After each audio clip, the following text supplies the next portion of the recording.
আজকের এই যে কৃষকেরকে গলা টিপে মারা হচ্ছে, সেই গলা টিপে মারার হাত থেকে চাষিকে বাঁচানোর জন্য আমরা প্রত্যেকে বলি চাষিকে বাঁচাতে হবে। আমরা কতটুকু চাষিকে বাঁচাতে পারছি এটা আমরা একবারও খেয়াল করে দেখিনি। আমরা মুখে বলি, কাজ হচ্ছে না। পাটের দাম তলানিতে, স্টক শূন্য ব্যবসায়ীদের সরকারের কাছে দাবি দাম বাড়ানোর। চাষি ও ব্যবসায়ী একজোট, ন্যায্য দাম না পেলে বৃহত্তর আন্দোলনের হুঁশিয়ারি। গোলাবাড়িতে পাটের দাম তলানিতে থাকায় কার্যত অচলাবস্থা তৈরি হয়েছে উত্তর 24 পরগনার পাট বাজারে। দাম কমে যাওয়ায় চাষিরা পাট বিক্রি করছেন না, আর পাট না পেয়ে বিপাকে পড়ছেন পাট ব্যবসায়ীরা। ব্যবসায়ীদের গুদামে এখন পাটের স্টক নেই বললেই চলে। এই সংকটের জেরে সোমবার উত্তর 24 পরগনার অন্যতম পাট ব্যবসা কেন্দ্র গোলাবাড়িতে চাষি ও ব্যবসায়ীরা একজোট হয়ে সাংবাদিক সম্মেলন করেন। সাংবাদিক সম্মেলন থেকে চাষি ও ব্যবসায়ীদের একটাই দাবি, সরকার অবিলম্বে পাটের সহায়ক মূল্য বাড়াক, যাতে চাষিরা ন্যায্য দাম পায় এবং ব্যবসায়ীরাও বাঁচতে পারেন। সরকার মুখে বলে চাষিদের পাশে আছে, কিন্তু কাজে তা দেখা যাচ্ছে না। তাই যদি অবিলম্বে পাটের দাম বৃদ্ধি না হয় তাহলে তারা আরও বৃহত্তর আন্দোলনে নামতে বাধ্য হবেন। চাষিদের অবস্থা আরও সঙ্গীন। লোন নিয়ে পাট চাষ করেও সেই লোন শোধ করতে পারছেন না তারা। পাটের এই দামে উৎপাদন খরচই উঠছে না, ফলে মাথায় হাত ব্যবসায়ীদের। ব্যবসায়ী ও চাষিদের দাবি, পাট শুধু একটি ফসল নয়, উত্তর 24 পরগনার লক্ষ লক্ষ মানুষের রুটি রুজি এর সাথে জড়িত। তাই সরকারকে অবিলম্বে হস্তক্ষেপ করে পাটের ন্যায্য দাম নিশ্চিত করতে হবে। এখানে জোট ব্যবসায়ী সমিতির অন্তর্ভুক্ত গোলাবাড়ি বাজার আমাদের বাজারের নাম। কিন্তু গত 15 দিনে পাটের যে বাজারটা 18,000-19,000 টাকা কুইন্টাল ছিল, সেটা দ্রুত গতিতে মিল মালিক এবং সরকারের যোগসাজে পুরো নামিয়ে সেই বাজারটা নিয়ে চলে এসছে 8,000 টাকার নিয়ে এসছে। এর কারণে চাষিরা এখানে ব্যাপক ক্ষতিগ্রস্ত হচ্ছে। চাষিরা পাটটা বিক্রি করছে না, সব ঘরজাত করে রাখছে চাষিরা। এর কারণে আমরা যারা আড়তদার বা ফড়িয়া বা এর মধ্যে যারা সেলার আছি, এদের পাটকে আমরা দেখতে পাবো পুরো ভরপুর সিজন পাটের এখন, কিন্তু পাটকে আমরা দেখতে পাচ্ছি না। এবং মিলমুখো পাট, গভর্নমেন্টের যে নীতি মিলমুখো পাটটা নিয়ে যাবে, সেই কাজে ব্যাহত হচ্ছে।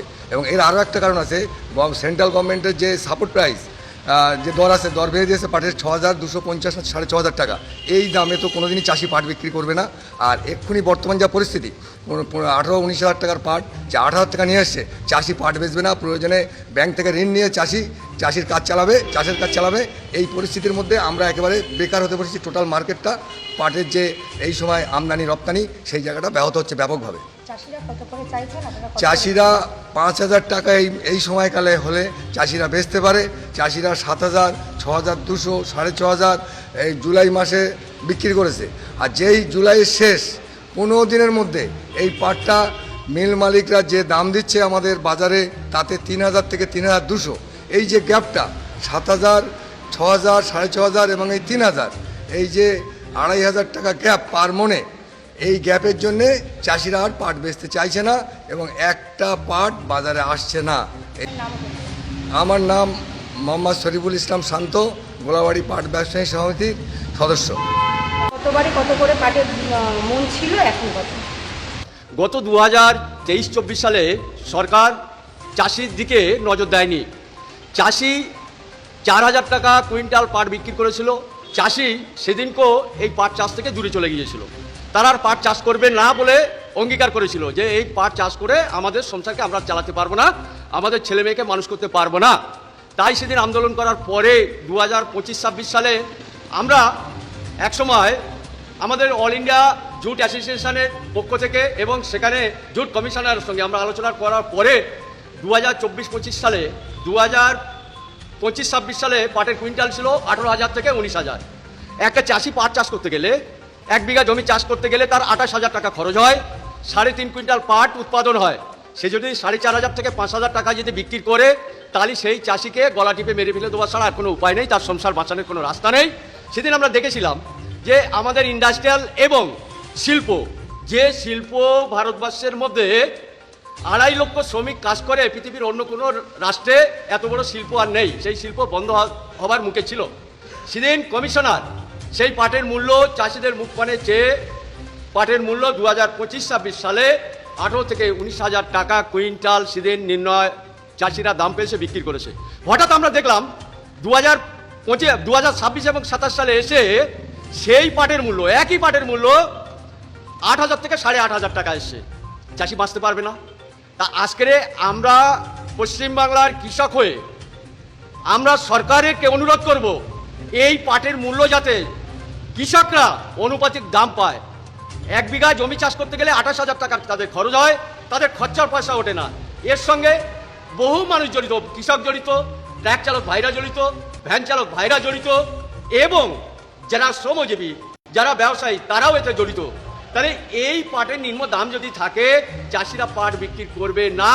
আজকের যে মার্কেটে গোলাবাড়ির বাজারে উত্তর 24 পরগনার একটা বড় মোকাম, যেখানে পার ডে 10 গাড়ি থেকে 15 গাড়ি পাট আমদানি হয়, আজকে দেখলাম 50 থেকে 60 বোরা পাট এখানে বাজারে এসছে। আর চাষি পাট আনতে চাচ্ছেন না। কি পাটের স্টকে কি আছে? আমাদের স্টকে কোনো পাট নেই। চাষি যখন পাট নিয়ে আসছে না, তাহলে স্টকেও থাকবে না। আমরা কতটুকু চাষিকে বাঁচাতে পারছি, এটা আমরা একবারও খেয়াল করে দেখিনি। বলতে চাইছেন মুখেই বলি কাজে হচ্ছে না। আমরা মুখে বলি, কাজে হচ্ছে না। তো চাষিকে নিয়ে আজকে সব আমরা হচ্ছি বড় লোক, আর চাষিকেই আমরা গলায় পা দিয়ে দিচ্ছি। এই চাষিকে বাঁচাতে গেলে এটা কি প্রত্যেক বছরে এই সমস্যাটা হয় না নতুন সরকার আসার পরে হচ্ছে? এটা নতুন সরকার আসার পরে হয়েছে। গতবারে যেটা ছিল সেটা চাষি বেঁচে ছিল, এবার নতুন সরকার আসার পরে চাষিকে এইরকম অবস্থায় ফেলে দিয়েছে। আজকে চাষি দিশেহারা, কেউ লোন নিয়ে, কেউ সোনা বন্ধক দিয়ে, ইন্টারেস্টে টাকা নিয়ে চাষ করেছে। কিছু চাষি আজকের হাহাকার করছে এই পাটের মূল্য দেখে। আমি সরকারকে বলবো, এই নতুন সরকারকে অনুরোধ করব, যাতে চাষি ন্যায্য মূল্য এর দাম পেতে পারে, তার জন্য ব্যবস্থা করা। এবং মিল মালিকদের সঙ্গে আমি বলবো, যারা ভারতবর্ষটাকে চালায়, যে কমিশনার, জুট কমিশনার, সেই কমিশনার এবং মিল মালিকরা যৌথভাবে এই উদ্যোগ নিয়ে এই চাষিকে গলা টিপে মেরে ফেলছে। তার জন্য আমরা কৃষক হিসাবে তার প্রতিবাদ করছি, চূড়ান্ত প্রতিবাদ। এর পরেও যদি সুবন্দোবস্ত না হয়, তাহলে আমরা বৃহত্তর আন্দোলন করব। আপনার নাম? আমার নাম হচ্ছে মোহাম্মদ আলামিন, আমি ওয়েস্ট বেঙ্গল সেলার অ্যাসোসিয়েশনের সহ সভাপতি।